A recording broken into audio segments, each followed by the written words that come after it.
Hello everyone and welcome back to a brand new video where today we returned with round 19 of season 4 of the F1 22 My Team Career Mode. Yes, we're back today for the US Grand Prix. If you missed out on the last video that went live from Japan, I would highly recommend going back and checking it out. But yeah, 4 more races to go of this 4th season of our F1 Career Mode, and currently 39 points back in the Drivers' Championship. It's not looking great. We are going to need a bit of a miracle in these final 4 races of the year. Of course, we've got USA this weekend.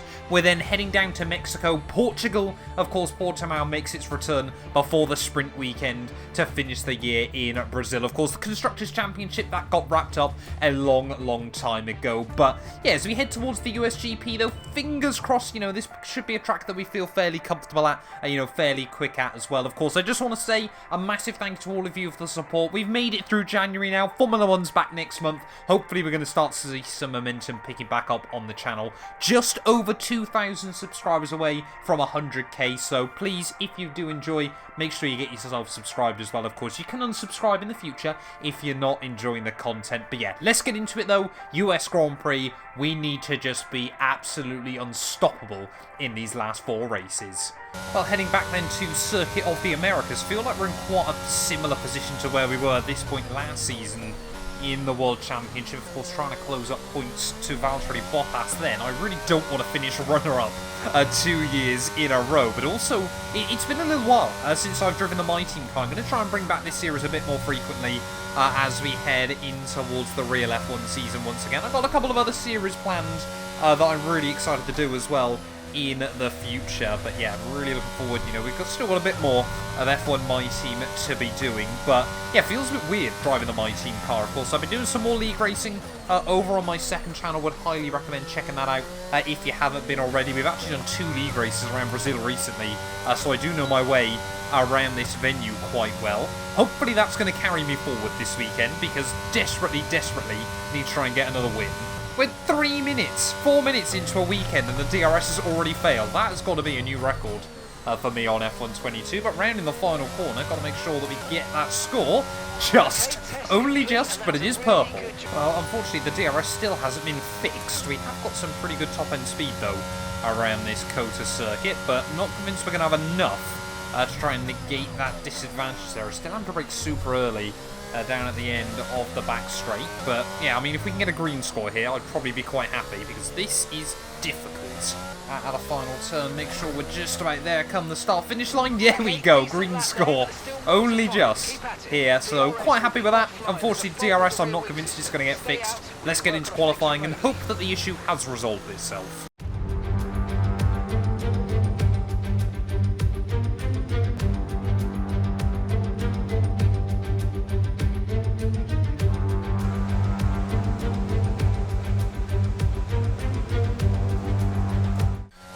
Here we are then, qualifying Saturday for the US Grand Prix, and apart from the horrendous placement of the sun around this circuit for qualifying, I do feel fairly confident around this track. George Russell missed a Saturday. The real question is, will he actually get a lap hooked up in Q3? Finally broke his duck of about, 6 races in a row where he bottled Q3 there. He's been fastest Q1, fastest Q2, but how many times have we said that this season? And then he's not delivered come the end of a session. But we've got to try and get a good lap hooked up as well. We will get 2 runs at this, but we've got to make them count.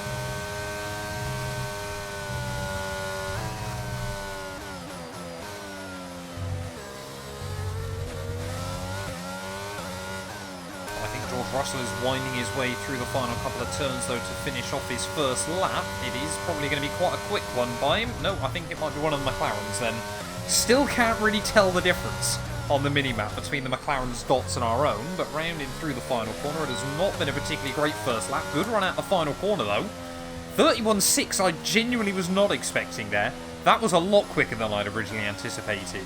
Well, it would appear that Mr. Saturday is back with a 31.0 for our teammate George Russell, but if we can try and join him on the front row, it won't be qualifying ruined there. We've got 2 other cars actually out on the circuit. I've got no idea why no one else is taking the time to do a final run, but let's do this thing then. Here from COTA, championship permutations are at an all-time high. We have to try and get this lap hooked up. That is not the line in turn 1 there. Bit of a lock-up, but it will straighten at the exit, hopefully. we can claw back most of the time we lost, which we have done. Focus up.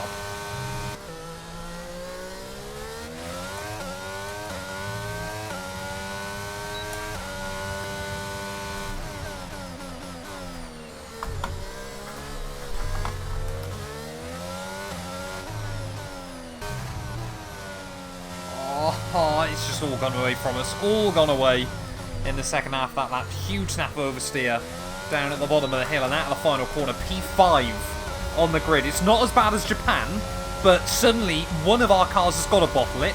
And unfortunately, it seems to be me now more often than George.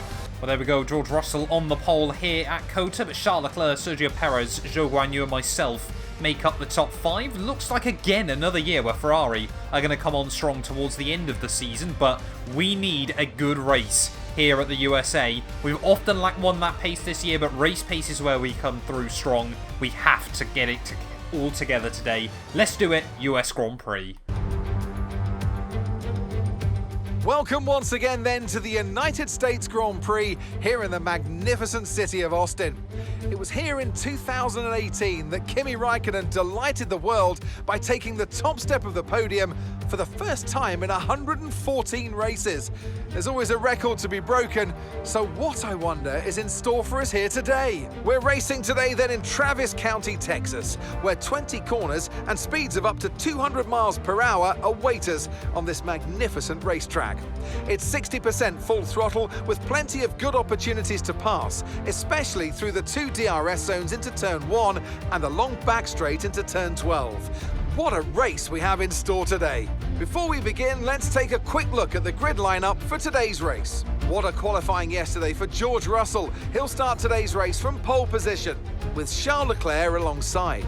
As we continue through the rest of the grid today, we have Perez, Mr. Monaco, Daniel Ricciardo, and Théo Pourchaire, Norris, Ocon, Tsunoda, and Oscar Piastri, Latifi, Joe, Robert Schwartzman, and Tictum, Bottas, Albon, Mick Schumacher, and Jehan Daruvala, Gasly, Stroll, Magnussen, and Felipe Drugovich.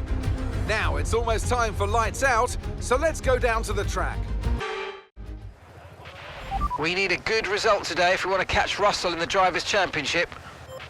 Yep, Mark, spot on there. He's well aware of the championship permutations at the moment. We need a good race here in Austin, Texas. But in terms of strategy, I'm going to try and go aggressive on the alternate here. We're going to go mediums and then over onto the softs in the second half of the GP. Unfortunate for Zhou Guanyu, probably one of his best qualifying sessions of his F1 career. And unfortunately, penalties there for both McLarens. It's penalties galore here at the US GP. But we need to get a good start. Everyone around us is on soft compound tyres. Why not, eh? Why not? I'm just trying to work out whether George Russell in front is starting on the medium tyres as well. How can I... Here we go. They're on fresh medium. They are, okay. First. Is George Russell therefore doing medium hards today? This could get very, very interesting. Charles Leclerc has got a golden opportunity to try and take the lead early on here. But is he doing the same strategy as me? Or are we going to see George Russell have to make a bit of a bad strategy call and perhaps not confident? Right, let's do this thing. US Grand Prix, got to make sure we modulate the throttle nicely at the start. 5 red lights.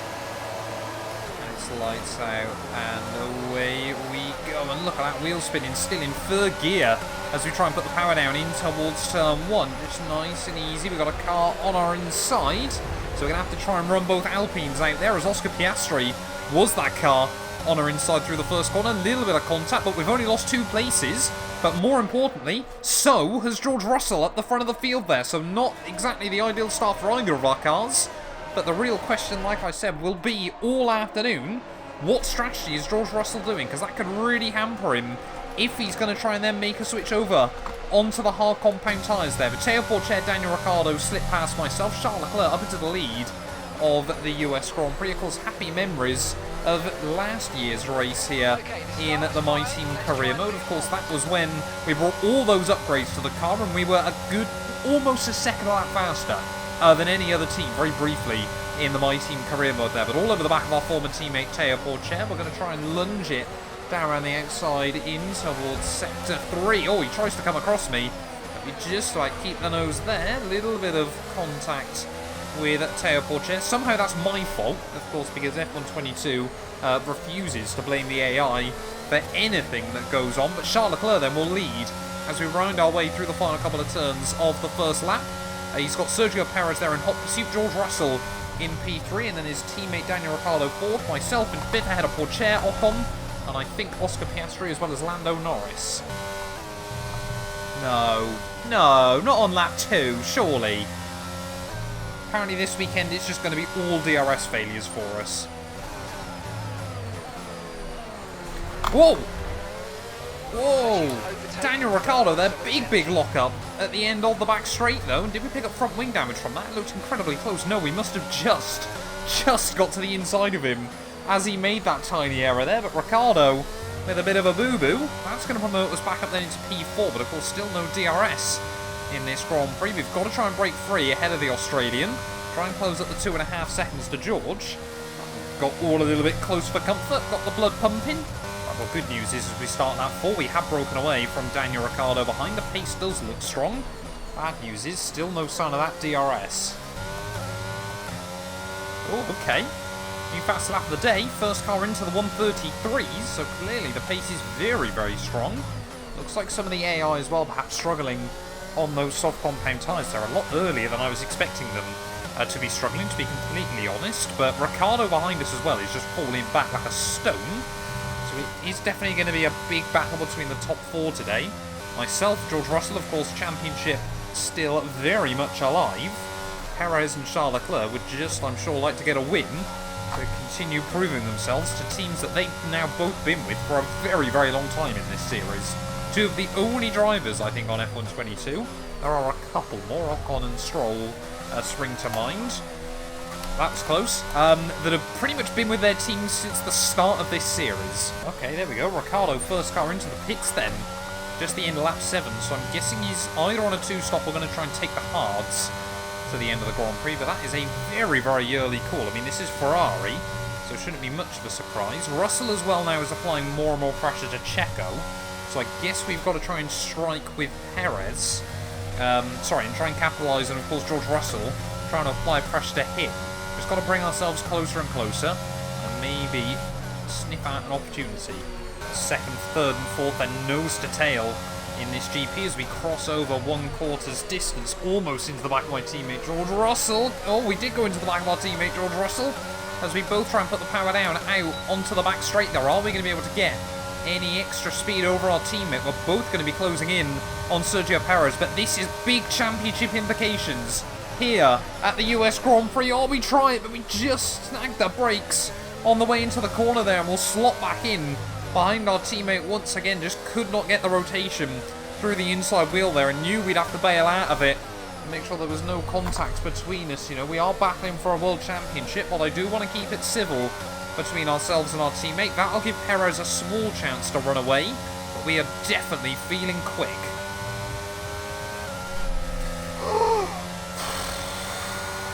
Just started to feel a tiny bit of vibration that the back end was going to snap out there. As all, there we go. Charles Leclerc and Perez into the pits at the end of lap 9. So they haven't been able to go anywhere near as far as I'd originally anticipated in this Grand Prix. But that's now going to leave George Russell vulnerable as we head back up the hill in towards turn 1 there, side by side with our teammate, who's going to run very deep into the first corner there. We're not able to capitalise, but if we stay close, surely he's going to be easy pickings down the back straight.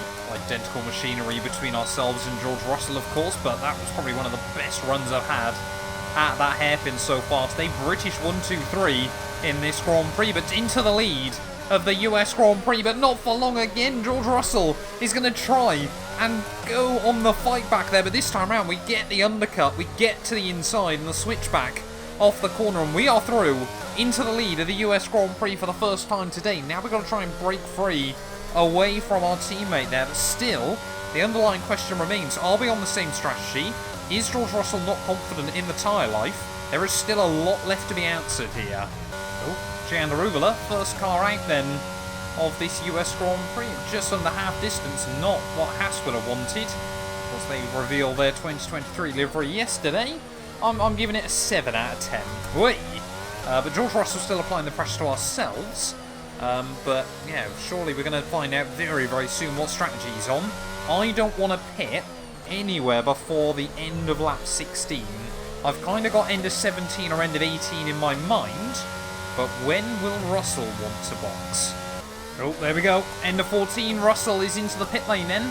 So he is doing a half and half between the mediums and I'm guessing the hard compound tyres.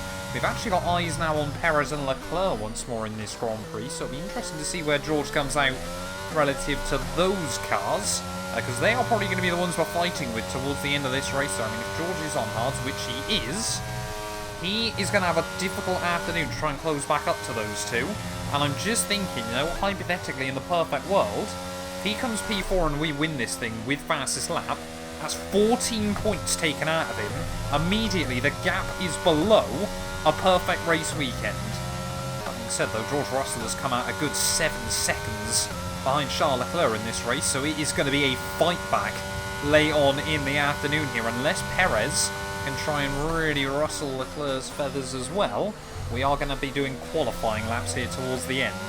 Well, it has been a mammoth stint on these medium compound tyres, but at the end of lap 18 we've extended it slightly longer than I'd originally thought we would, just to make sure that we're safe on the softs to the checkered flag. Make sure we get it slowed down nice and tidy into the pit lane as well there. But George Russell's still down in P4. We've got to make sure we come out ahead of our teammate here, but he might be under pressure from Théo Pourchaire towards the end of this Grand Prix. Depends what strategy Teo's on. He might be two-stopping, because we did see him box incredibly early, just like Daniel Ricciardo.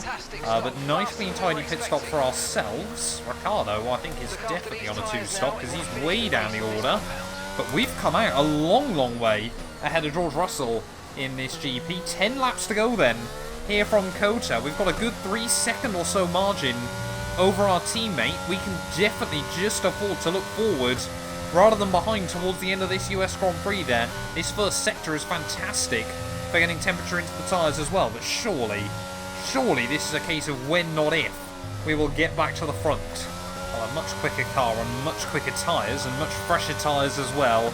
Lap 20 of 28, we are now all over the back of Checo Perez as we weave and wind our way through this first sector, but look at how much extra speed we're able to carry over the Red Bull car. He's more of a moving chicane now as we try and head our way up over the top there. May as well just try and use him to get some DRS to solidify ourselves with the fastest lap bonus point here. But Sergio Perez did a valiant effort to keep both of our cars back early on in this GP. He won't have to defend from one, most likely, and I don't think he's going to get much choice to defend from the other there. Sergio Perez sits on the racing line. I think he knew the inevitable that was about to happen there, and I guess he just might want to use me to get closer to Charles. But back up then into P2 of the US Grand Prix. Purple in Sector 1, green in Sector 2. Charles Leclerc, you might have to wait another weekend for that Ferrari victory this season. Still waiting, I'm pretty certain, Maranello, for a win this year. It has not been a fun time. They've been quick on occasion, but I just don't think they've ever really brought everything to a weekend. And just to confirm as well, at the final corner, new fast lap of the day. That one should be locked in now. 1/4 distance to go. Charles Leclerc now just a second ahead. He might get him down the back straight. Here we go then. Charles Leclerc in that Ferrari. Like I said, don't think he's going to get much choice here either. He's led so much of this afternoon, but superior car, superior strategy. Clean around the outside we'll go. He can defend it all he likes into the corner, but will carry the extra speed. And we now re-inherit the lead of the US Grand Prix. Probably think we should still lead the most laps here this afternoon, but let's just get this thing now to the flag and try to pick up our 26 points that desperately we have needed this weekend.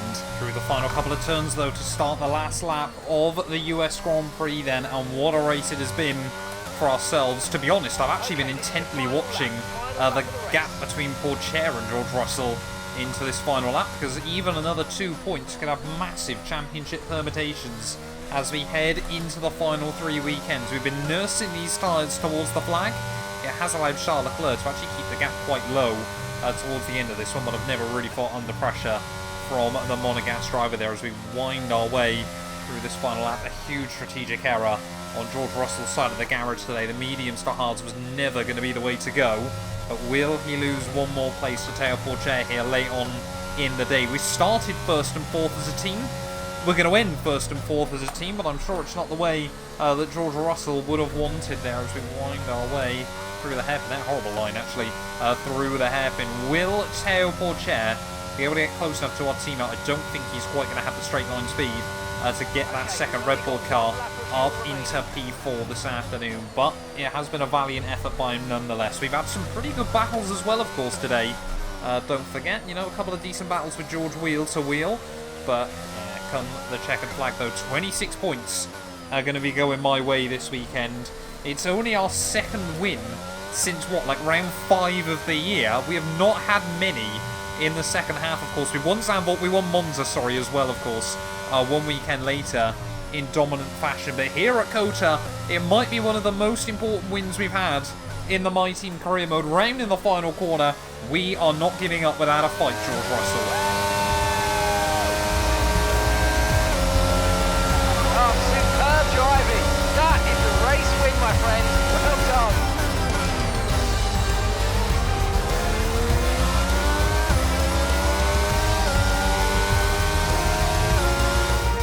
That's a spectacular victory, and with it, the championship is secure.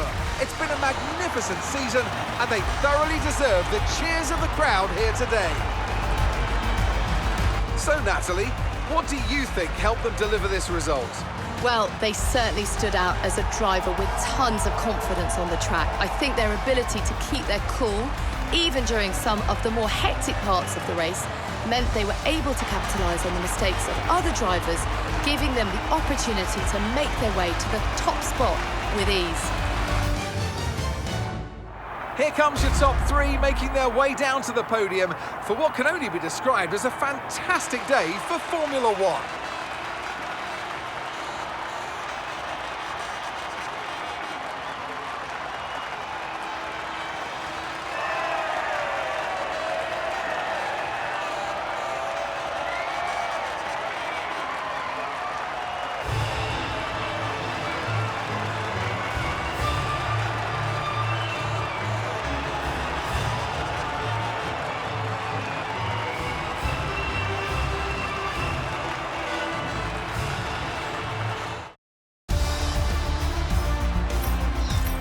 Let's have a quick look at how the drivers' standings have changed. This result then narrows the gap between our championship leader and the rest of the standings. Let's focus on the driver of the day. Natalie Pinkham, come on, who do you pick? It's got to be Valtteri Bottas, a commanding performance that I think had the audience's eyes glued to him for the majority of the race. The Constructors' Championship may be a foregone conclusion at the moment, but regardless, let's look at the standings. With that result, the sport's newest team can no longer be touched at the top of the table. What an incredible journey this has been for a team many had written off a short time ago. They are the Formula One World Champions. Meanwhile, a strong weekend from Red Bull this time out, and they improved their position in the championship. I'm equal parts exhausted and elated with this weekend of Formula One, so be sure to join us for the next one. Well, there we are then, the end of the US Grand Prix, and only 7/10 of a second between myself and Leclerc at the checkered flag, but it is a full 26 points we walk away with from the US GP there. Perez P3 ahead of Russell. Teo Porcher couldn't quite get past our teammate Come the flag ahead of both Alpines. Both McLarens are recovered to the points there, and a solitary point as well for Oscar Piastri. Just Jehan Aruvula, who didn't see it through to the checkered flag, means championship-wise 25 points now the gap between myself and George, and I'm pretty certain with that result, it now mathematically means that no other car can win this World Championship. We will be doing the double as a team this year, but will it be George Russell or will it be myself there? Perez jumps Lando Norris back into P4. There is Charles Leclerc just giving himself a little bit of breathing room, actually, in that titanic battle for best of the rest come the end of the year there. No other movers in the Drivers' Championship constructors-wise, though. Red Bull and Alpine, that battle is going to rage on, but Red Bull this weekend pulled 10 points clear of the French outfit there. We, of course, like we said, we dominated. We wrapped that up a long time ago. But thank you all so much for watching this video. If you have enjoyed, please do make sure you leave a like. Get yourself subscribed as well. And we will return very soon with more F1 My Team Career Mode. 3 races to go. This is not over. None of these videos would be possible without the help of our channel members, so a massive thank you to all of the names you see on your screens currently for helping support the channel. You can join them by clicking the join button down below, and yeah, thank you once again to everyone that continues all the insane support on my work.